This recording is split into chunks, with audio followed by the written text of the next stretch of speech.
Sorry, Gabby. If you could just state your name, major, and where you're going to be going to school, and then also pre-health profession. Yeah, hi, I'm Gabby. I majored in biochem and minored in Spanish. I graduated last year. I'm going to be attending the Keck School of Medicine at USC for the MD program. And then, so thank you for being here again. Could you please describe how and when you came to the decision to pursue this health profession? For example, who or what inspired you? How did you navigate or confirm that this career was a good choice for you? And how did you explore your interests in your career? Again, starting with Madison. Before freshman year, I didn't really know what I wanted to do with my life, but I did know that I wanted to pursue higher education. I did turn to the medical field for a while and even like physical therapy for a little bit, but ultimately I decided it wasn't for me. It was my uncle who inspired me. He's a dentist. He inspired me to look into dentistry. It was only after shadowing dentists and like joining the pre-dental club here at Cal Poly that I really confirmed that this was like the profession that I wanted to follow. And then, was there anything else that you said? That was perfect. Okay, perfect. And then for me, I had kind of an idea of what I wanted to do going into Cal Poly, but I was actually switching my major to journalism when I first got here. And then I had this life realization where I was like, I'm meant to do OT. I had an experience in high school where I went to an OT and it was life-changing. And so I figured I would just pursue it and seek internships and volunteer experiences. And obviously with the pandemic, that was extremely difficult, but I was able to get into some slow clinics, and all those experiences really just validated that experience. And I realized that I just want to help people, especially kids. And it's a great way. It's super versatile. And there's a bunch of cool things you can do with OT. So yeah. Yeah, for me, in high school, I always kind of like had an idea like, oh, maybe nursing. So I applied to a few colleges for nursing and I got into a few, and then I kind of realized like I wasn't totally set on it yet. And I thought Cal Poly was a great opportunity for me to, study child development, something I was really passionate about. So when I got here, I immediately joined pre-health and kind of started getting those prerequisites done kind of right away in case, I always had it in the back of my mind that I'd attend grad school. So kind of got those prereqs done, and then I got to shadow a lot of nurses, both in my hometown in the Bay, and I've had a lot of experiences here in SLO, like I'll explain later, but like volunteering at the local hospital. So a lot of opportunities as well kind of inspired me and just like fueled that passion I already had. And my grandma was a nurse, and so that family history is also there. And of course, like I love helping people, and especially also kids and younger, like babies and infants. So I had no idea when I got to Cal Poly that I wanted to go into medicine. I started off in mechanical engineering, so like where this thing from, and found out really quickly that I didn't find engineering like very interesting, and I didn't find it fulfilling. I think the reason for that was it wasn't directly working with people. So I switched to psychology because I knew I wanted to work with people in some capacity. I found myself gravitating more to like the bio, like medical side of psychology. And so I was kind of thinking like, oh, psychiatry, pre-med might be a good path for me. But I really don't think I really like was 100% all in on pre-med until I shadowed, I think at the end of my second year, and really got to see like what a day in the life is like. And that's when I knew like I really want to do this.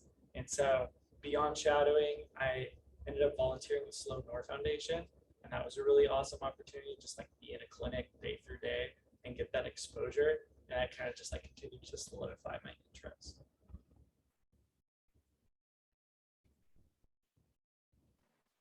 And then Gabby, once again,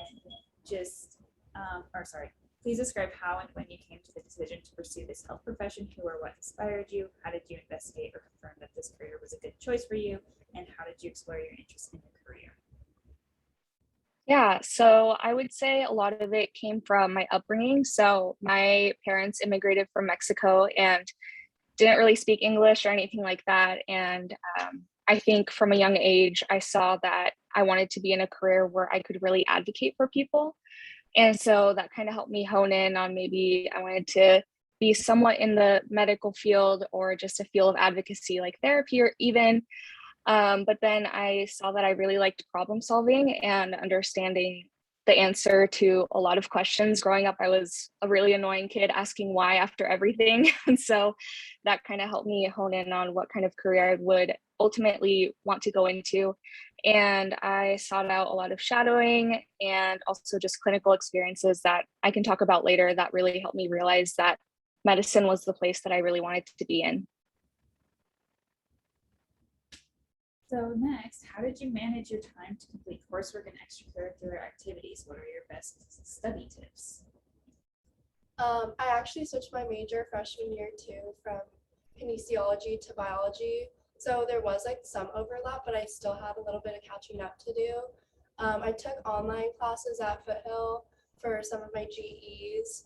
And then during COVID, I was able to stack more classes up. So it helped me to, one, graduate early and two, fit in like extracurriculars when I did have free time. Some study tips that I would have, I didn't learn this until maybe my end of my second year, but active recall is really important. Instead of just memorizing things, try to recall by writing your notes in ways that you ask questions and explore the material further and apply concepts rather than just looking at your notes and memorizing everything that's on the page. Another tip I have is go to office hours, because I did not do that for my freshman year. But after that, I realized that I needed to interact with teachers more and figure out how they ask questions. So for harder classes especially, I would do both of those things. Love it. So for me, I felt like the biggest thing that helped me not get stressed with all the prerequisites I had to add was taking summer classes. And so I would kind of stack them by doing an easy one with a hard one so that it was a good mix and I wasn't too overwhelmed. My first summer I did 3 really difficult classes and I regretted that. So I would say a little tip, if you do need to take summer school, is to do an easy with the difficult, or just take a harder class to take that off your load later on. And then some study tips, I actually felt like watching lots of YouTube videos about concepts I didn't understand outside of class material was super helpful, especially for classes like anatomy, because we didn't have it in person with a cadaver.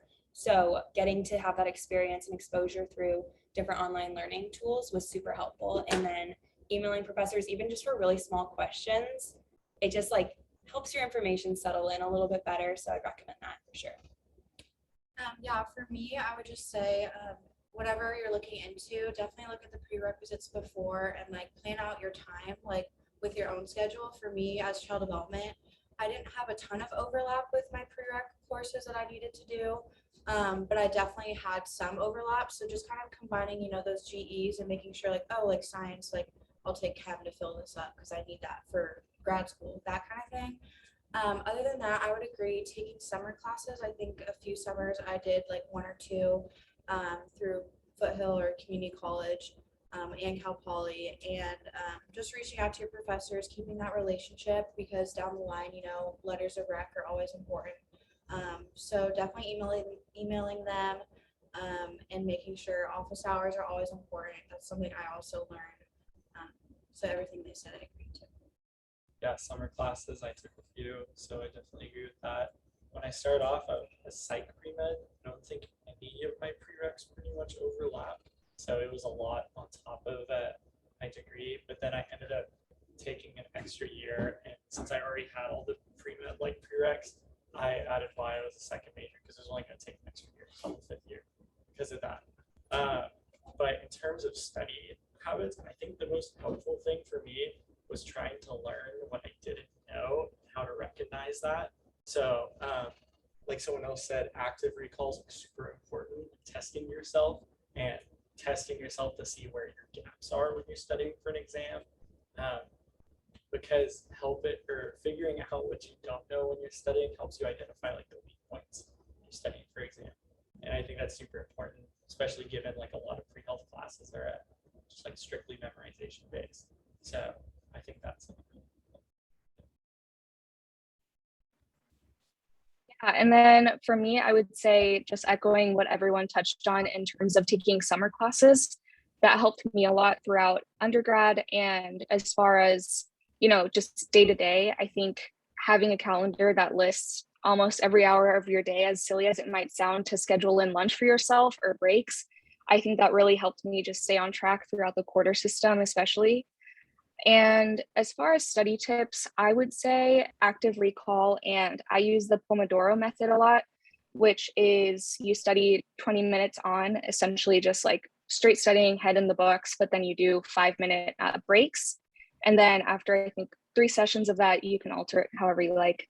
You take a longer break, so like a 30-minute break or something. Just helps me split up my study time. And yeah, that helped a lot. And a little more of a fun question. What was your favorite CP class? I have a couple recommendations actually. Well, in my required coursework, I really love the entire OChem series. I know it's a bit controversial, but I don't know. I really liked it. It was like a puzzle to me, and I found that I was like happy to like it because I was really dreading it for a long time, or for my first year at least. I took it my entire second year. A fun class I recommend, I forget the course number off the top of my head, but it was like ethnobotany with Nishi. Basically any class with Nishi, if you can get him, is really fun. We went on so many field trips to a bunch of these farms and ate like all these fruits and like exotic foods. Really interesting. And it was like learning about like plants, which was something like was extra knowledge for me. And then one more fun class that I like really regret not doing earlier is I'm in like ceramics right now at the craft center. It's not an actual class, but just do something fun. Like I know like for all of these like pre-health, pre-professional like jobs, like we are very like overstimulated all the time with like hard courses and stuff. So take some time to do like something like for your mental health. And I wish I had incorporated ceramics earlier because it's been really fun. Yeah. Yeah, so for me, my major itself is super fun. It's child development, and I've taken so many psychology classes with that for my minor. But my favorite major class, I have 2. I mean, they're all great, but I loved infant development, which was CD 304. It was amazing. They brought in like moms and babies, and you could talk and hear about their birth stories and plans and different medical practices. So I thought that was really cool. And then I also loved, it was called Family Psych with Professor Barrett. I think Morgan was about to say the same ones, but yeah, she was just honestly one of those teachers or professors that is just super life-changing, and we did really cool projects, and it taught me so much about relationships going into college because I had her my first year. So if you can take it, I think it's a D4 or something for a GE, would recommend. I know a lot of grad schools sometimes need a psychology requirement, so it could be a fun one to take. I was going to say those same exact 2, but I will offer another insight. I am in bowling right now, so I do agree, like taking a fun class or like you're in pickleball, like just taking a fun class, especially like seniors, we have more flexibility, I feel like, in our time. But like try squeezing those in because it's definitely good for your mental health. Another one was, Psych of Aging. Another psych class I really enjoyed. You get to like be matched with like an elder adult in the community, and they're just like such genuine people. So you learn so much from older people. So if you are interested in like older people, or even like I'm not super interested, like that sounds mean, but I learned so much from the woman that I was paired with. So it's called Psych of Aging I had it with Dr. Barrett. Or wait, sorry. Who is it? Not, I forget. Not Dr. Barrett. I forget. Bartlett. Yes. It's close. Barrett was Bartlett. Yes. Yeah. That was also a really good class. I'm in herpetology right now, totally unrelated to medicine, but we just learn random reptiles and go out and catch them and learn about them. Like I was on a run today and I saw 2 different reptiles that I was like, oh, that's a, whatever skink. And there was like a snake, and I knew that it wasn't venomous because of the class. It was just cool. It was like totally unrelated to medicine, but it's like a fun class that you get to just like learn something that I'm not going to use in the future, but it's kind of just like fun to learn. And then in terms of like medical related classes, I really like muscles and locomotion. I was kind of dreading anatomy. I'm afraid that I would like really not like it. But the lab portion and like learning all the muscles and the bones is actually really fun. It's cool because you can kind of like use yourself to study, which was something that was like, I don't know, it was a fun time. It's kind of like problem solving. And then my favorite science was Chem 352, which is metabolism. And you basically just do a deep dive of everything from like the Krebs cycle to the pentose phosphate pathway, which was really, really cool for me.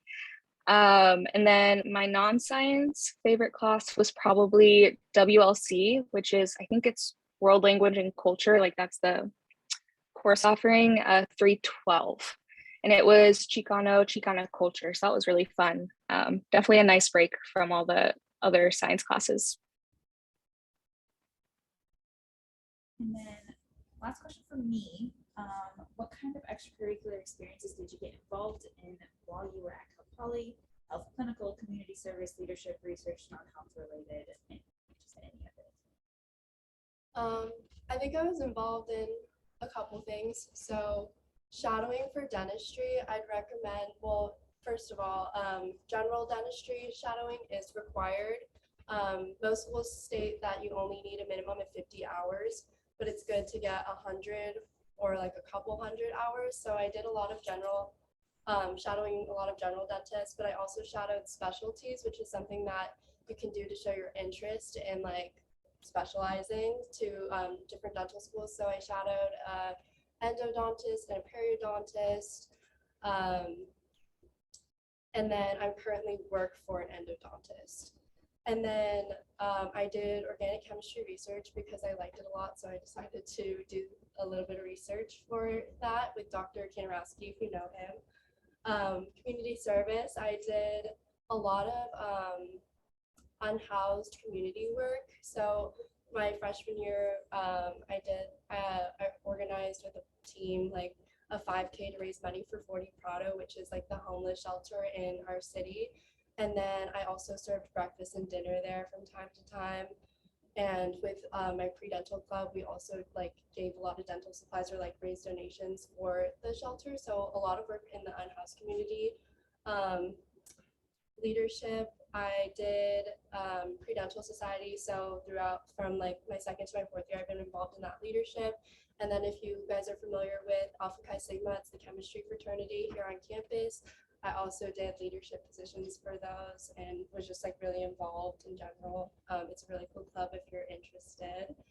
Let's see, non-health related, I was part of a sorority for a little bit, but I decided to focus more on the chemistry fraternity. So I dropped that, but yeah, it was fun. I think that was it. For me, I had several internships and volunteer positions that I had throughout SLO and then my hometown in San Diego. So first I did an internship like my sophomore year at a OT, PT, and speech clinic back at home. And it was just like my first kind of touch into that. I also shadowed at the San Luis schools for OT school-based. And then I had an internship with Coast Allied Health, which is by the airport, and that was pediatric OT specializing in mental health and sensory integration, which is a very specified part of OT that I would highly recommend looking into. And then I also volunteered at Sierra Vista Medical Center in the rehabilitation department, and so I got experience in the ICU and med-surg units, and that was honestly amazing. That was during the pandemic, so seeing how healthcare had changed prior and during was very interesting to me and made me actually want to go into it even more because I saw how amazing these healthcare workers were. And then I also had some experience with hand therapy as well, shadowing that. So that's kind of like the resume experience I had on that. And then I was also, or I am, the president of the PT-OT club. So that's been great to get speakers out and just connect with other students. So if you're interested, you can always just message me and I can get you in the club. And then I also have been a part of the honors program. And so I did a lot of community service and a year-long project with them specifically, which was great. We worked with mental health in the community, which I loved. It's something I'd want to like look into further with OT. And then I also did research with the public health department, specifically for infant feeding and like the first year of life. And so we developed research methods for that, and that I think pretty much sums it all up. For me, my first experiences within nursing was shadowing. I shadowed back, I think, freshman or sophomore year in my hometown. It's kind of difficult to get shadowing opportunities, at least for nursing, because there's a lot of requirements that, you know, there are laws and rules and guidelines. But thankfully, I was able to get into a few, and I shadowed labor and delivery nurses, neonatal intensive care unit nurses, and that's like a field that I'm very much in pursuit of right now. It interests me a lot. So those definitely in the beginning were really cool opportunities. I shadowed a OBGYN in her clinic kind of recently, post-pandemic, so that was interesting. Other than that, I interned at the Central Coast Childbirth Network here in San Luis Obispo. They're a local nonprofit providing resources for families from preconception through the first year of parenting. I've been interning with them the past year. I'm not currently, but I volunteered for them a lot too. So they're a great local resource. I also, like Sammi mentioned, I was a volunteer since 2019 at Sierra Vista Regional Medical Center Hospital here in SLO, right down the street. I had to stop volunteering with COVID, but I was able to come back right, I think it was 2021. I was able to come back. I worked at the front desk, and I also was able to become a cuddler, which is working in the NICU, holding babies. It's so cute. It's the best job ever. But that was harder to get back. I just recently was able to come back since COVID. So those are my main healthcare related things. I'm also part of a sorority, so I had leadership experience in that, as well as honors. I'm in the honors program at Cal Poly. I guess that's about it. When it comes to clinically related things, I shadowed a electrophysiologist at a French hospital. He was the main one I shadowed. It was cool. Did some procedural days, did some clinic days. It was a cool day in the life kind of thing. And then I shadowed two anesthesiologists also at French. I volunteered and scribed at Sloan North Foundation for about a year. I started off as a volunteer, just filing away physical charts. And then when they started their scribe program, I got to be kind of their guinea pig and learn the ropes along with them. And then I still volunteer with SLO Hospice. So for the past 2 years, I just worked with a client and just called him once a week, talked to him, and kind of provided companionship. And then now that COVID's gotten a little better, I go to their house. I went actually earlier today, a few hours ago, and just kind of hang out with him and talk to him. It's a really awesome experience. He's a funny guy. Outside of that, in terms of paid experience, I worked at a restaurant downtown, SLO, gotta make that money.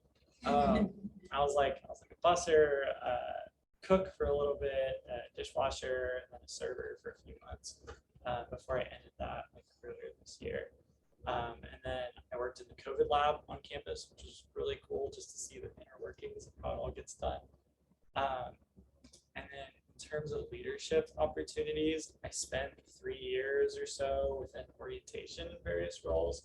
From summer orientation, I was just a slow days leader. I was a manager in the program. Then I was a lead in the open house committee, helping to plan the open house, which unfortunately was the year that COVID hit. So we had to move everything online. It's all my planning for nothing. But similarly with research, I also really liked organic chemistry. I took all 3 quarters with Dr. Egan and really liked him. And then so I ended up in his research lab. I've been doing that for 2 years now. And that's been one of my favorite experiences at Cal Poly. I think that's. Oh, I also I was a workshop facilitator for Chem for about 2 years, and then I ended up becoming a senior leader in the program, which is what I do now. And so that's been a really great teaching / leadership experience that I've had. Yeah, and then I shadowed also the electrophysiologist, maybe the same one, at French, as well as a lot of family medicine and then pediatric physicians as well. A lot of my clinical experience came from scribing with Scribe America, just at a pediatric outpatient clinic in Santa Maria, which is 30 minutes south of SLO. So that was really fun for about a year. I was an educator and a coach for the substance use team at Pulse on campus. And then I was a member, an outreach chair, and then vice president for COSAM ambassadors. And then I was a member of the Student Health Advisory Committee, which is through kind of student wellness, like that umbrella, which was really fun. I did Teams tutoring, which is essentially a paid tutoring opportunity through the College of Science and Math to local, I think even elementary schools, but definitely middle and high schoolers in the county. Let's see. Oh yeah, I did research in the biochem and chem department for like 3.5 years with Dr. Watts. And then I went to the National ACS conference from that and did a poster. And then I did a presentation because of that. So it was really cool and highly recommend that if you can do it. I was a WOW leader for the cross-cultural experience program. And then, yeah, I also worked just like at Doc Bernstein's, just how to make money on the side during college. So I did that for like 4 or 5 years. So that was really fun too.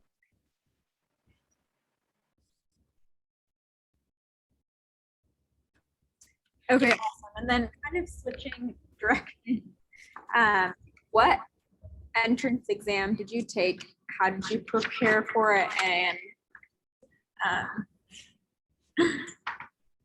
And which like Cal Poly classes were most helpful for you? So for dentistry, it's the dental admissions test, or the DAT, and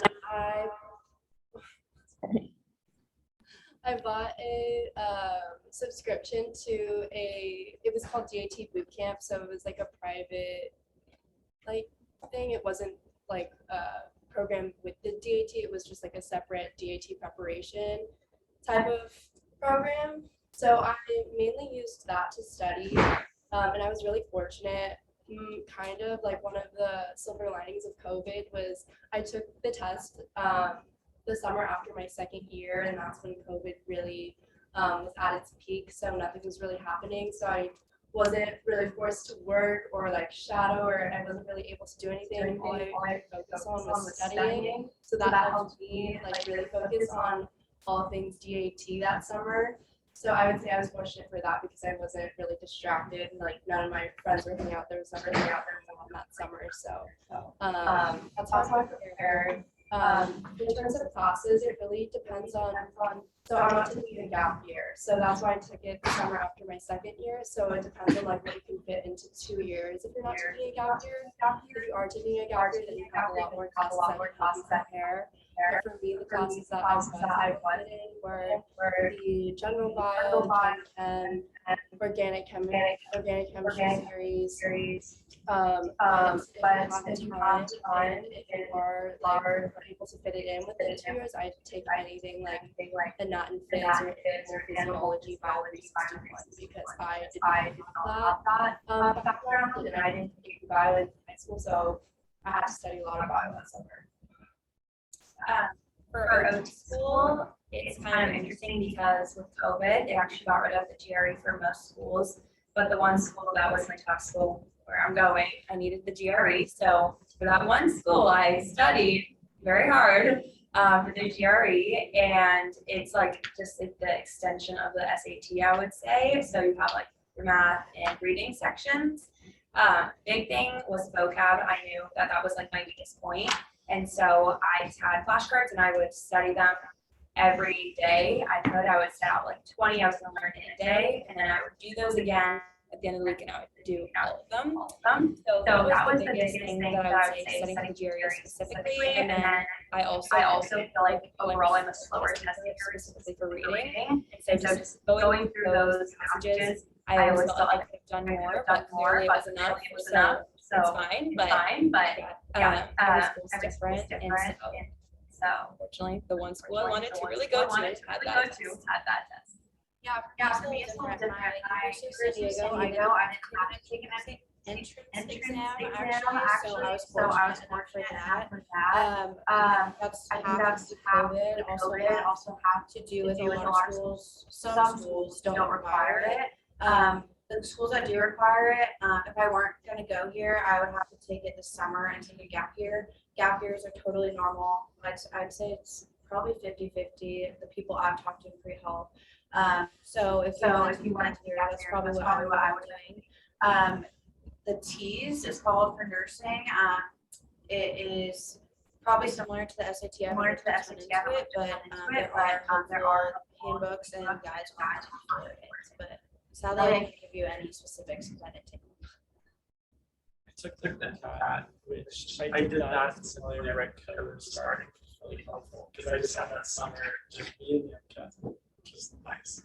I took about 2 months to study, kind of broke it into 2 phases. My first half of my study was like the content review phase. So I didn't just self-study, I took like a class, but I got the Kaplan book set, and then I would just like during weekdays, I'd like do 2 chapters a day, and then I would do, if you've ever heard of the flashcard app, Monkey, I found some pre-made decks on Reddit, and I would just kind of review the material that I'd already passed like reading, like every day, just throughout, and just kind of like to continue to review that material, so I didn't just like read it and then forget about it.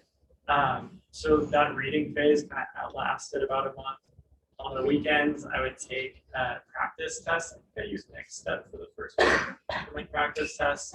Now just Saturdays, I'd sit down, take the test. Once I was done, I have the rest of the day just like be a human. And then Sundays, I would sit down and like really go through question by question, figuring out like, okay, like, if I got it right, do I know why I got it right? If I got it wrong, why did I get it wrong? And then reviewing the material for each question. And then the second phase was more of like a practice phase. So I did a lot of the Monkey flashcards just like throughout. I was doing like ridiculous flashcards. I would like literally a lot of walk and just like flashcards, like anything that could keep me going. Hit the exercise bike or something like flashcard.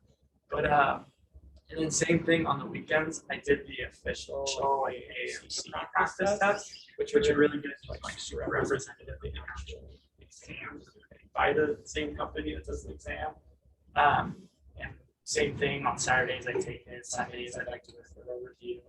And then during the weekdays, I went through the AAMC like question banks, and they're basically just like a bunch of pre-made questions that are just like the Mcat, like actual questions. And I just go through, like take them one by one, and take little breaks in between, like working through them. But I think the flashcard is like one of the most helpful things because it helped me like remember things long term as opposed to like learning them and forgetting them, especially if there's something I like really. And then I also took the Mcat, and he just gave a really good summary of it. But in terms of what I did that was different, so I took it twice actually. The first time I did a Kaplan kind of self-paced online course, which was helpful. I think I relied on it too much a little bit to carry me through and get the score that I wanted. So I could have been a little bit more critical of my study habits along the way. And so the second time that I took it, I actually did it all by myself, made my own schedule kind of thing. And I did pretty much the same thing that was just mentioned, which was first half was content review once again. And the second half was really just doing practice questions all the time, Anki, night and day. And then in terms of classes that I took at Cal Poly that really helped, I would say definitely biochemical principles, which is Chem 371. And I think there's the non-major one that is just as helpful from what I've heard. And then the molecular bio course, which I think is Chem or Bio 373, and all of OChem was really helpful. Also, I would say any kind of literature course that you can take or a reading course, I really struggled with the reading section. I consistently scored the worst in that section. So I would recommend doing just, if you can, just an extra class like maybe on a lighter quarter that you have, just take another English class, because I kind of regret not doing that, honestly.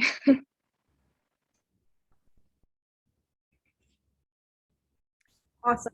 And kind of moving along in the application process, who did you receive rec letters from, and how did you build relationships with your letter writers? For dentistry, I needed two science professor recommendation letters and one from a general dentist. So for science professors, I asked Dr. Kanarowski because he was my PI and OChem teacher. And then I also asked Dr. Christy Strand, who does a lot of bio classes in the bio department. And then for your rec letter for whatever profession you're going into, you should definitely get it from the person you've either worked the longest for or shadowed the most hours from, because they know you the best. So for me, that was this doctor in SLO. I shadowed like 70-ish hours from him. So he, Dr. Crayfitch, general dentist.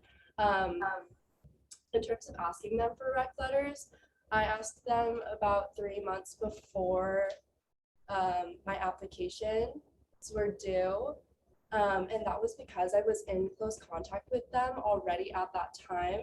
However, I know that some people do develop like really close relationships with their professors in like their earlier years, like their second or third years. So what I would recommend is, if you really like a teacher, have a close bond with someone early on. Like if you're in your second or your third year, you should ask them at the end of the quarter, hey, like I plan on applying to this professional program next year, this time next year, and I would really love to get a recommendation letter for you. And that way they just can like remember you and know that that's coming, because then a year later when you remind them, they'll know that like they already agreed to it. And they'll probably be thinking about you since the time you asked. So you can also send your resume or CV to them to remind them, or like include specific things in your letters. I didn't really need to do that because I had pretty close relationships with my professors, so they never really needed anything extra from me. But definitely, this is where like going to office hours is kind of important, because you can kind of like talk and get to know your professors better. So they can just kind of include things about your personality instead of things that you can find on your resume and stuff. So yeah. Absolutely. For OT, we had to have, I think it was 3 different letters of recommendation, but some schools required more, like evaluations. So mostly I just went across and just found the OTs that I spent the most time with. One was my regional boss at this job that I had for OT and ABA therapy. I forgot to mention it earlier, but I worked there for a year, and so that was a great letter to have. And she was like very close friends with a lot of the board at UBC for OT, which is the school I considered. And so that was a great help, I felt. And then another OT that I had interned with as well. And then I also had the Dean of Child Development, Dr. Gibson, write one of my letters. And that was really helpful because she really understood my whole thought process of going into OT school. I had started meeting with her freshman, sophomore year, and kind of saying, this is what I think I want to do. How can I get there? What resources do you have, if any? And then we kind of worked together to give me this internship like credit through my department, which was different than most students did. And so that was extremely I feel like different for me to have her perspective on that, kind of to show like my perseverance and everything. So finding people that can write you a letter that will speak to those qualities, especially that speak to the qualities that you want, that they want in that profession. So they want an OT that's very critically thinking and is willing to persevere and be really motivated. And so those were qualities I really wanted her to highlight. And so meeting in office hours, or just when you are formulating that email to ask, I felt like it's important to say, can you attest to these qualities? Because if they can't, they're not the best person to write. Maybe someone else is better. So yeah, giving them maybe that conversation where they can kind of think, is this going to work out pretty well? And yeah, that's kind of my tips other than what you said already. Yeah, I agree with everything they've said so far. For me, my schools are mainly 3 to 5 letters. For my program specifically, it was 4 max and 3 required, so I just did 4. I don't think they would read all 4 actually, but I had 4 people lined up. 2 were professors. I also had our department chair, Dr. Gibson, write me a letter. I also had a very close bond with her, loved her infant and toddler class, so she could speak highly, hopefully highly, I didn't see it, but she could speak well about my character and my passions. I had another child development professor, Dr. Lee, also write me a letter. Just another professor that I established close bonds with pretty early on, go to office hours, email them a lot. Also emailing them early about it. I probably emailed them 2 to 3 months before my application deadline, probably 3. And then the other person was Sierra Vista Regional's volunteer chair. So she's seen my work the past 2 to 3 years. Definitely somewhere I also had the most hours and experience, so she could speak and she could write how many hours I've been there, what I did, kind of attest to like my character in a clinical setting. Because for my program it said like have a boss, professor, have a combo like bosses, professors, people in your extracurricular activities. So I kind of wanted to cover all of those areas. So yeah, that's all I'd say. For my application, a lot of schools, like most schools, asked for 2 science professors and 1 non-science professor. And so I had Dr. Egan, who I had for a year of OChem, and then he was my research professor, write one. And then I had class with Dr. Davidson. I took her for genetics, and I built a really good relationship with her through office hours. And then she's one of the professors that self-established the COVID lab. So working in that, I built a relationship with her. And so she wrote me a really good letter. And then for my non-science, I ended up getting 2 psych professors to write me letters. Dr. Burns, who I had environmental psychology with, and then Dr. Langner, who I had a few classes with. I think Dr. Psychosoc, and another class. And then for more of like an outside extracurricular letter, I asked my boss, who used to be the coordinator in the student transition programs here in Melbourne. He had overseen me directly over like 2 years, like really knew me as a person. And so I felt like he could attest to my leadership and my personality. He wrote me a letter, and so I ended up applying to most schools with like 4, and like kind of pick and choose which ones I would send to each school. And then some schools like cap it out at like 3 or 4, and then for others I'd send 5, just depending on the requirements. Yeah, and then I got a letter from one of my WLC classes. I feel like I built a really strong relationship with her, and that was my kind of non-science. And then for my sciences, I got one from Dr. Wilkinson, who teaches a lot of classes in the biochem department, and he saw me both in research and then in his class, so we built a pretty good relationship. And then I got one from my research advisor as well, so Dr. Watts. I got one from Dean Went, which is the Dean of the College of Science and Math. And I was really lucky that he was the advisor of the COSAM ambassadors. So I got to get pretty close with him as well. And then as far as a physician letter, I got one from, sorry, I'm echoey. I don't know if I'm echoey in there too. Okay. I got one from a physician that I did some medical interpretation work for. But yeah, I just attended office hours a lot and just made sure to kind of build that relationship with them. And I was pretty upfront. I forget who said this, but just making sure that in my email to them, I said, hey, would you be able to write me a strong letter of rec? Do you feel that we built that relationship? Just because it's a really important thing. I mean, the schools only know so much of you on paper before you get that interview. So it was just important to be pretty clear about that. And yeah, if you do decide to take a gap year as well, there are some letter storing services online that you can pay. I think it's like $10 a year for, and it's just really convenient. So you don't have to go back to your professors later on and have that awkward conversation that I think Madison was touching on later on. So yeah. Okay, and now moving on to the application process, briefly describe that process for your profession. And yeah, you can go into as much detail as you would like, I guess. You can talk about the application service, how many schools you applied to, the cost, the application process in terms of like inputting what you have to input, transcripts, how long did it take, when did you submit, and if you had a secondary application. I'll go based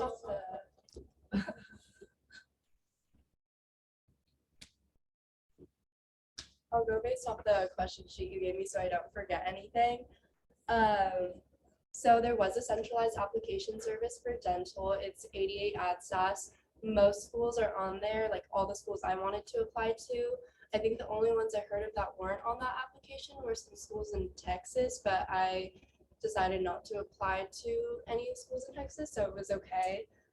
So overall, it was kind of like Common App, if you remember that from undergraduate applications. So it was really easy, really all in one place. I applied to 8 different schools, and the total was around $1,000. So the first school was $251, and then every subsequent school after that was like 107 or 108. So yes, it's really expensive to apply to a lot of schools. And I did apply on the like lower side in terms of like the number of schools I applied to, but that was just to keep costs down. Average is about like 12 to 15 schools that like people apply to usually. Application process, I needed to include my transcripts, all my coursework, a personal statement, and my test scores. So that was basically everything that I need to include. Honestly, the application wasn't too bad. The only thing that I struggled with was the personal statement, because that was like the written portion, and no, like I don't use that side of my brain being a biology major, so it's hard to come up with a personal statement at first. But I gave myself enough time to do this, and I also went to, I think it's the COSAM or the pre-health personal statement workshop, something like that. Loved it. I would totally recommend going, because that really got my juices flowing for my personal statement and how to structure it. I also like referred back to a lot of the pre-health advisors over the course of the time that I was writing my personal statement, so that they could check it. Well, I only stuck with one advisor. I recommend only sticking with one advisor, because you don't want to get too many opinions. You just want to stick with one person who knows what they're doing and like can help you get to the direction you want to go. So that was the only thing that took a long time. And basically the portal opened June 1st for me, but I had a soft opening May 1st. So I had access to fill out like everything, like my personal information and stuff, and like my transcripts. And then for a month, I just worked, a month and a half, I worked on my personal statement. Yeah, but I got everything together and I was able to submit in like early July. So overall, it took maybe 2 months to finish everything. So for me, OT school has something called an OT CAS, so just OT CAS, and it's similar to, I think, just like the centralized application. Like you said, it's, you just put in your grades, all your classes. That was actually kind of tedious because you want to make sure everything is perfect. I actually ended up inputting one of my grades as lower than I had actually received, which was a bummer, and I realized it after a bit of time, so it's fine. But that kind of takes a while. I felt like I could mostly got like the whole application done, like the general stuff, within a few days. And then what really took the most time was that personal statement. But each school I applied to, I think I'll get into that, but I applied, or I started at least applying to 5, I think it was. Every one of the schools had different essays on top of the personal statement, and they were long essays. So each school had at least 2 or 3 other responses, which caught me by surprise. They had general similar themes, but I had to change all of them with different word counts, character counts, all of that. Personal statement was best brought to you by Christy Weddigy. We spent countless hours working on that, and I was super proud of it by the end. just because I didn't have anyone else in my life to really help me with that. And I didn't have anyone's to read. And so kind of brainstorming ideas with pre-health was so help, like it was the best help I could have had. And then kind of, I would make like rough drafts of every idea I had. And then finally figuring out what the best one was difficult. But when I was applying, I had different deadlines. So I started applying a little later than I would recommend. I was just overwhelmed because I had 3 different internships last summer that I was doing at the same time as finishing prereqs in the GRE, which was horrible. But I started it in like July, August, and then really writing the essays in September. But I wanted to go to San Jose State like more than anything. And so their application, I knew I would submit probably first or second, because with that school in particular, they are rolling and they say that the majority of their like top applicants apply that very first hour on that very first day, but they're a mail-in packet. So I had to be ready like 3 days before, and I did a priority shipping. And so that was wild. And then after I found out I got in, I had already been working on all these applications and they were inviting me for interviews, and I just kind of stopped looking into it because I had already accepted my spot and I had already wanted to go to that school in particular. So it wasn't worth it for me to spend more of the money, more of the time and effort to go through just to know if I got in, because to me it wasn't worth that. So a little different approach on that, but I think I got into 3 of my schools out of the 5, and the last 2 I just like didn't end up doing the interviews because I knew it wasn't cost effective for me financially. So yeah. Yeah, for me, my application process is a little different. I had about 6 or 7 schools on my list to apply for, and with nursing, there is a centralized application. It's called Nursing Cast. So it's kind of like college. You input all your personal information. You also input, individually through each school. So all your schools that you want to apply to, you'll choose them, and then each school has, their own questions, their own essays, their own prereqs that you have to like match up your transcript and choose the courses you take that match up with the prereqs they require, kind of thing. And so that's kind of the overall process. You input all your reference letters through Nursing Cast. Literally everything goes through the central application, at least for University of San Diego. I think a lot of schools do Nursing Cast. Only a few do like independent. But there's a few prerequisites for certain schools that so many of my schools, they had different prerequisites, so I needed a few more. And so I was planning on taking about a 6-month gap and maybe starting to apply this coming spring and summer for other programs. I had about 4 or 5 other California schools, some in the Bay that I would have been applying for. But when I found out I got into University of San Diego, I decided to like take a step back from that because I realized I didn't need to, but this is a school I'd love to go to. What other thing? Oh, cost. Yeah, it ranges up for nursing. Mine was like, I want to say 70. It's like 50 to 100 for each school for nursing, at least in my experience. And then for length of how long it took me, it was due. All schools are different, and it's hard because we're a quarter system. So like some of my programs started in May, and I'm like, okay, I can't apply to that school. I have to wait like a year, if that makes sense. So this program, the application was due in October. I started it over summer. When it opened like August. So I'd recommend starting like right away. I also had the help of Parisi writing my personal statement. So recommend going to an advisor and having a consistent one, because it definitely helped me along the process. And I have like peers review my personal statement, but that was definitely one of the most challenging parts of it, because mine was like, I have so much words to say, and I remember having to cut it in half. Like mine was like 500 words max, and I was like, mine's like 1,000 words. So definitely that took me the longest, but overall I'd say 2 to 3 months, 2 months to apply. So for MD, it uses Mcat, which is just like the application service. And you do a primary, and then each school has its own individual secondary. That opens early May for you to start being able to fill it out. And basically it includes like the same things as the others: personal statement, grades, transcript, and then work and activities. You get to list 15 of the extracurricular experiences that you've had. and then you get to pick 3 as your most meaningful, and you write like an extra little blurb about, why it was the most meaningful for you. I'll preface how many schools I applied to saying there's a fee assistance program if you're low income, which gives you, I think it's like the first 20 schools free. And then secondaries, pretty much all of them get waived. So if you're low income or you think you can qualify, definitely apply because it saved my life. I applied to 47 schools in the end because I was just like really unsure where my application would sit and like what schools I get into.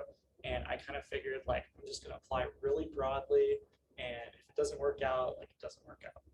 And so it would, for the primary, you just kind of like tack on as many as you want, which wasn't the bad part.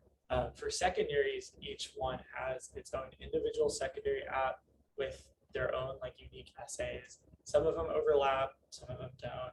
And so I ended up having like I think it was like, ended up being like an 80-page Google Doc with just like my essays, which was absurd. I would just like come home every day and write essays all summer, which was a great experience. For my personal statement, I had like my friends, I had my girlfriend, and a mentor from Bridging Admissions read over my personal statement like all throughout the process.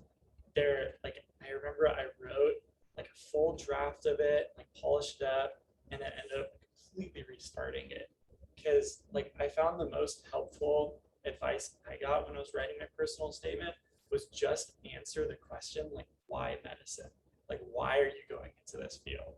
Like, what is it about you that's going to make you good for this field too? And so when like I got that advice, I sat down and I was like, okay, what happened in the last 4 years? And just kind of like got that on paper and then went from there in terms of editing. And that was like really helpful advice for me. For secondaries, I think one of the biggest piece of advice that helped me was the show, don't tell. So like if you're asked about, leadership experience or something like that, don't say like, oh, I'm a great leader. Like describe some experience that you've had that like shows you in a leadership capacity being a good leader, and kind of demonstrate to them like you've walked the walk in terms of those like skills that they ask for and they look for. For me, it ended up being a lot cheaper than it would have been if I didn't have the fee assistance. I think it ended up costing me still like 800 something just for the applications. And then thankfully interviews were all virtual, so I didn't have to like fly anywhere or any of that, which saved me a ton. But Yeah, and then for me, so I applied to about 30 something schools. I don't remember. I didn't really qualify for the fee assistance, so it ended up being a few $1,000s, like 4,000 something. And that was, without interview travel costs. So definitely, if you can, set aside money for that. I will say though, some schools on their secondary applications have ways to contact them, whether through email or phone call. And I know of people who reached out and said, hey, I didn't qualify through AMCAS for fee assistance, but I am really low income. So can you waive the secondary fee? And sometimes they actually waive the $100 fee, which is really nice. So it doesn't hurt to ask, I will say that. In terms of when I applied and everything, so I think all med schools, I want to say, are rolling, unless you do early decision. I can't speak on that though, I did not do that. So it opened up, I think, early May, and then you had about a month to fill out everything. So like all your personal information, demographics, and then they get transmitted to the processing service, I think early June. And then they get sent to the schools late June after you're verified and everything. And then that's when secondaries start getting rolled out to you.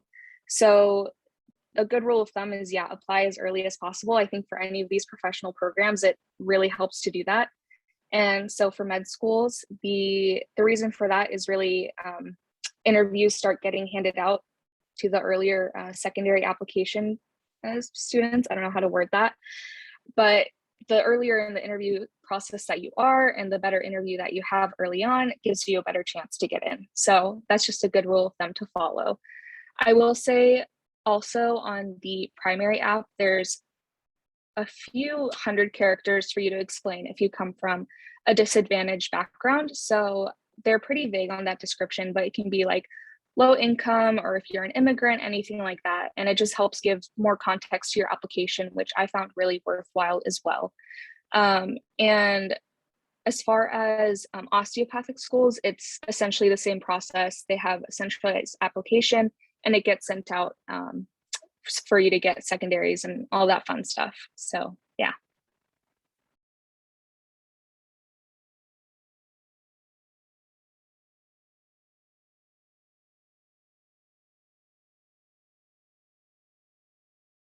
Okay, perfect. So for the next question, it is, how did you determine what schools to apply to? What did you consider, the curriculum, education, and costs?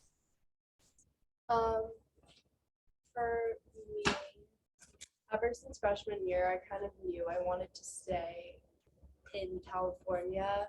I did 4 in-state and 4 out-of-state, but the out-of-states were kind of just for fun, just kind of like, I don't know.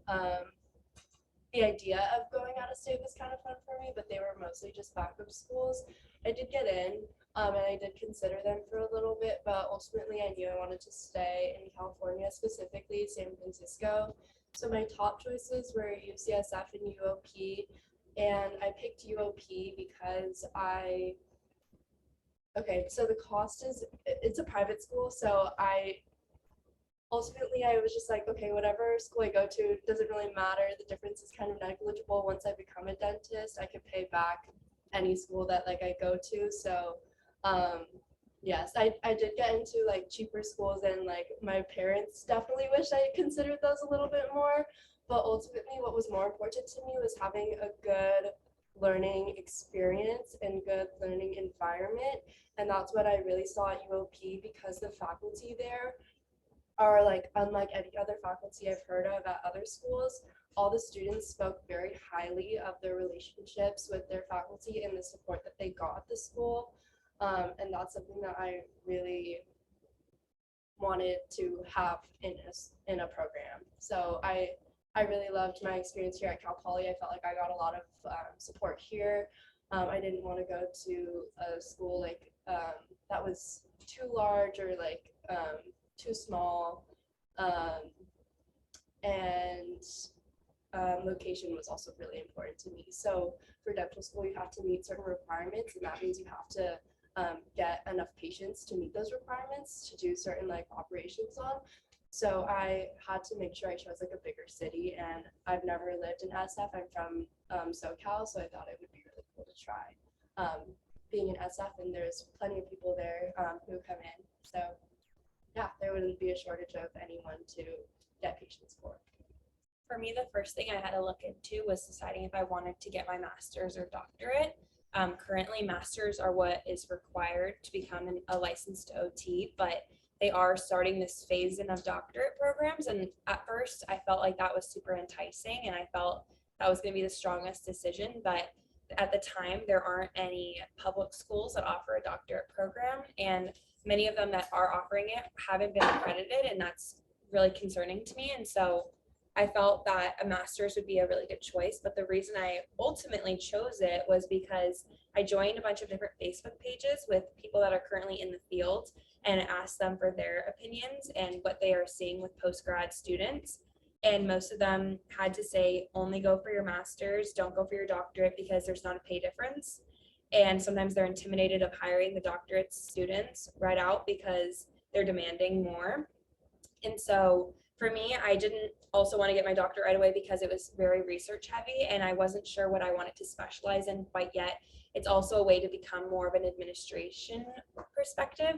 And as much as I thought that'd be amazing, I really just want to get my feet into this field. And if I decide later on somehow this isn't the field for me, I would be so sad if I put even more energy and money in. And as though I do feel very confident with my decision, it wasn't the right one for me at the time getting a doctorate. And then particularly the school I chose was San Jose State, and I'd want to go there for multiple years because I had family in the area. That seemed very enticing. I also had connections with some hospitals up in the area, and I felt like that could be really helpful throughout clinical field work and everything. And so for me, that was super amazing. And I wanted to experience something other than San Diego and SLO. And so going there would be a great choice. Like I said, there weren't really any schools in California. There's 7, I believe, that offer OT programs, and 6 of them, except for Dominguez Hills, which it only starts in January, so I couldn't do that. They were all private schools, and it just wasn't in my budget because it was very, very different, like in the 200,000s compared to 20,000. And to me, it's everyone on these Facebook pages like, do not go for the expensive, go for the well-rounded program with great faculty that's cost effective. So that's what I did, and everyone at San Jose has said that the program is amazing and all the faculty are incredibly supportive. They have like a program trip that they go on to Europe during the summer, and they get like amazing experience. So I figured like that was another really enticing like experience that I really wanted. So lots of reasons, but finances were a huge one for me. Yeah, I had a little different experience. For nursing, it is either accelerated bachelor's or a master's entry level. Master's entry meaning just you don't need to have a bachelor's in nursing already. So a lot of the schools that I was looking into were master's entry level and accelerated bachelor's, which were about a year.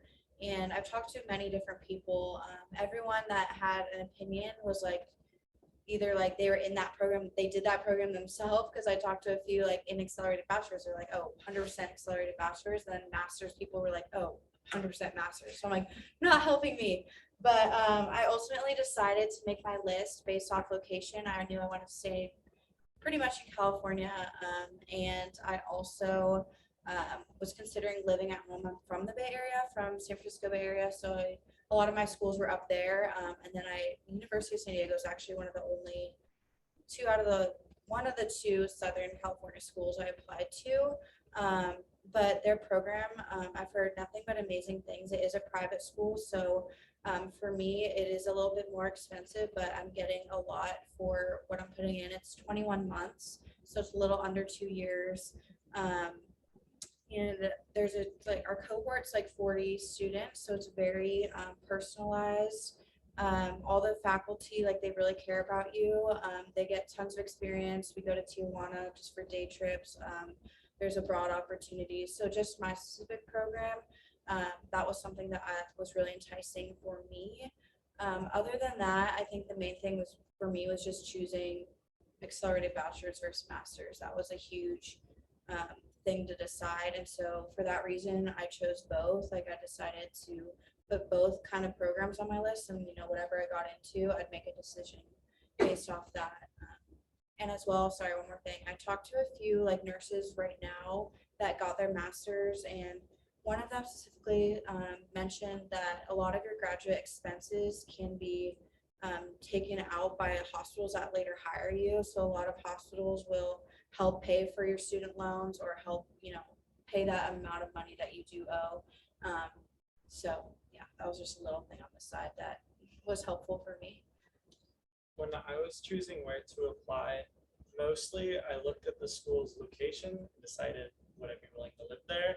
I looked at how their average Mcat GPA fared up with like where my Mcat GPA was, and I tried not to apply to too many that were like ridiculously higher than my stats. Like I applied to a few, like some worked out, some didn't, but like it's nice to sprinkle some of those. But I think with MD, you kind of have to be open to the idea of like going pretty much anywhere geographically. It's hard to like pick a region and be like, I know I want to go there, because there's a very, very, very good chance you won't get any schools there. Like I applied to pretty much every school in California, and I got one interview and did not get accepted in California. Luckily, I wanted to leave California, so it worked out nicely. But so yeah, I applied very broadly, literally all over the country. And then in terms of deciding on my school, finances was a big thing. I was kind of resolved to like pick the cheapest school within reason, because like at the end of the day, rank only like matters so much. Even if you're going into a competitive specialty or academic medicine, like the difference between the 30th and the 40th school isn't gonna matter more than like $50,000 a year, kind of thing. So Luckily, Yale ended up being my cheapest option, which worked out really well. And I wanted to go into academic medicine in some capacity, I'm thinking. And they're a very like research oriented school. And so like that really like vibes with what I'm kind of trying to do. And then they're very well known for like their wellness, like everything's pass fail. They have like a very much like we respect you as an adult, you're responsible for your studies kind of attitude about everything, which I really like as someone like I consider myself pretty self-driven and motivated. So I'm excited for like that flexibility to kind of do what I want. If I want to focus on research, I can. If I want to focus on extracurriculars, I can. But yeah, I was like very open to the idea of going anywhere. And I think that allowed me to consider a lot of options I wouldn't have like otherwise been able to consider. Yeah, and then for me, I really just used the medical school admissions requirements, so the MSAR, to see which schools I was within the 25th and 75th percentile of, both for GPA and Mcat. And then, yeah, I mean, I applied to some schools that were just complete reach schools, like a what if kind of thing. And I almost didn't even apply to Keck because I was like, this seems very much out of reach. And so I just want to definitely emphasize that stats are a big part of your application, but if you advocate enough for yourself and really put yourself on paper as well as you can, it can work out. Because I got interviews at places I did not even think I had a chance at them like looking at my application. So I had the opportunity later on to kind of realize how important it was to not just throw my application and just see where it stuck. So like as interview season went on and I went to more interviews, I realized you could really get a sense of how happy students were versus how not so happy students were. And so kind of like when I was looking at where to go to undergrad, I felt really great about Cal Poly. It was just a feeling. I don't know, I can't put my finger on it. And yeah, I realized later on how important it is to have that feeling about schools, because if you go to an interview day and you're not excited about it, they will be able to tell, and they will be able to be like, yeah, don't really move forward with this applicant, basically. So I think there has to be a balance of both, you know, aligning with their mission, but also stats, but also just advocate for yourself and try to put yourself out there as much as you reasonably can. But yeah.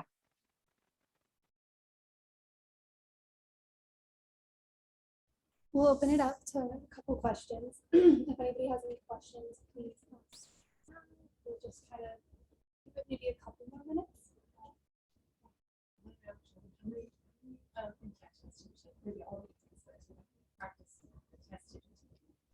I want to say 8 or 9 full practice tests, and then I at the very start I did like the next step half length diagnostic just to like get an idea.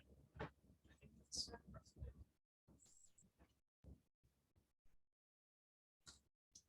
I took 10. It was part of the subscription I paid for, so they included 10 full practice tests, which is really nice, and I spread that out.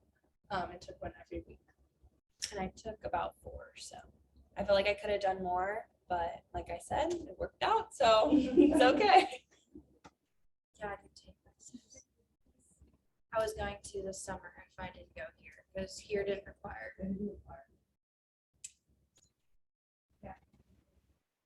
Sorry, I didn't hear the question. It was, how many practice tests do you take for the Mcat? Oh yeah, I took, I think 10-ish both times. So yeah.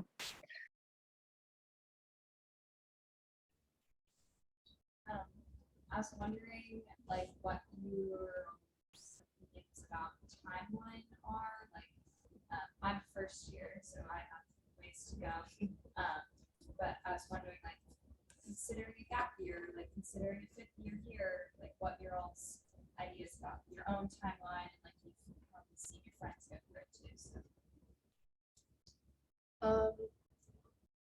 So it really depends, I think, on how you feel about your application at the time that like you could not take a gap year and just go straight into it. For me, I felt really prepared. I like had prepped for it ever since like freshman year. So like I knew I was ready. However, I will say COVID did burn me out a lot.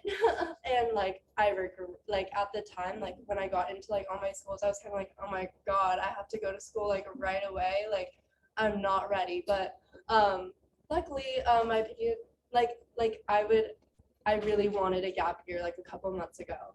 But I'd already spent the time and money. I think it's a really great option, especially to avoid that burnout. Like even though like COVID has kind of gotten a little bit looser and whatnot, like you're just gonna work the rest of your life after that. So having a gap year honestly is so enticing to me now. Obviously I can't change that, but what helped me at least, I did graduate like 2 quarters early, so now I have like this time to myself, and I really did a lot of self-care. Like I mentioned earlier, I'm always in ceramics, so like my hands are stained right now because I'm always like doing ceramics, just like having fun. So really it just depends on at the time of the application how you're feeling about your application. Do you go for it? Do you wait a year? It's up to you. But I don't think either is bad or good. Like I know so many people in my program that I've met like are older, or like this is like their second job and stuff. So like they've taken many years to decide to do dentistry. So you have time, like you have so much time if you need it. I really agree with that. I had like my parents kind of being like, you should take a gap year. You've been working so hard and pushing yourself. I took summer school every single summer. And so they're like, you should just like have a break and travel. And like, you didn't get to do that with COVID and everything. And I was like, I worked so hard. I need to try to get in and just see, because I'd rather apply now. If I don't get in, awesome. I know what I need to do to fix it. Because if I took a gap year and I didn't get in, I would be 2 years out, which for me, I have this whole thing in my head where I'm like, timeline, I need to hit this. So even with doubts from family members, even though I felt very qualified, I decided to just do it. And I actually like felt like I did much better than I thought I could have. And that was awesome. So yes, I kind of want a gap year, but I'm just going to use the summer to have fun. And the last few quarters of school for me have been pretty chill for the most part. And so I feel like as long as you like stack your classes at the beginning of Cal Poly, and you know you don't want to take a gap year, let's say that's your situation, let that senior year be relaxing as much as you can, because then you won't be burnt out going into school. So I agree with them. I know we're kind of running low on time, but one thing for me is if you can like fit everything in with your major and your prereqs, like, and you have all that before, like, and I see the pros and cons of taking a gap year. Let's say you can fit it all in, but if you can't, taking a 5th year wouldn't be the worst thing. I mean, we live in a great area.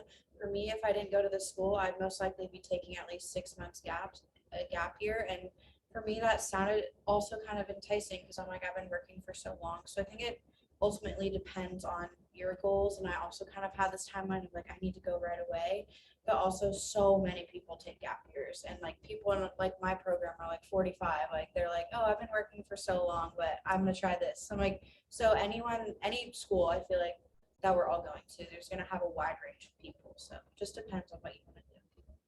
I think the earlier you can start to narrow down like what your interests are and explore those interests, the better. Like the earlier you can shadow, like get in the clinic, like get that exposure. Because for me, like shadowing was super motivating, because then I had like this picture of what I could be one day. And so I'd recommend that, but also you have all the time in the world too. I think on the interview trail and at second look days, meeting with like other students, I was the minority in terms of like going straight in. Most students were like 2-3 years out of, like their undergrad, and like is very normal to take gap years and take time after your undergrad. But yeah, like it depends if you feel ready to like rush into grad school or if you need the time off. I have a friend that I've done this process with. He took a gap year. I didn't. He's like rearing to go, and he's like, "Oh, studying sounds so fun right now." And I'm like, "I need a break," So there are pros and cons to like taking a gap year or not. But it just depends what seems right for you. Yeah, I took a gap year, kind of. So the med school application process, or I think most of these processes, are a year long. So even though I graduated last year and I've had, I guess, this year kind of to myself, it has been really consumed by the application process. And I feel like I could do another year of life before school starts. And so I've been working as an EMT, and I think I could really kind of stretch it out a little bit more. I think there is a benefit to kind of staying in the groove of school, but also kind of taking a step back and doing some life before going back into grad school. So I see both sides of it. It really just comes down to what will make you most comfortable and just the strongest your application could be the first go around. That is going to conclude our accepted student panel. Thank you guys so much. Can I please get a round of applause?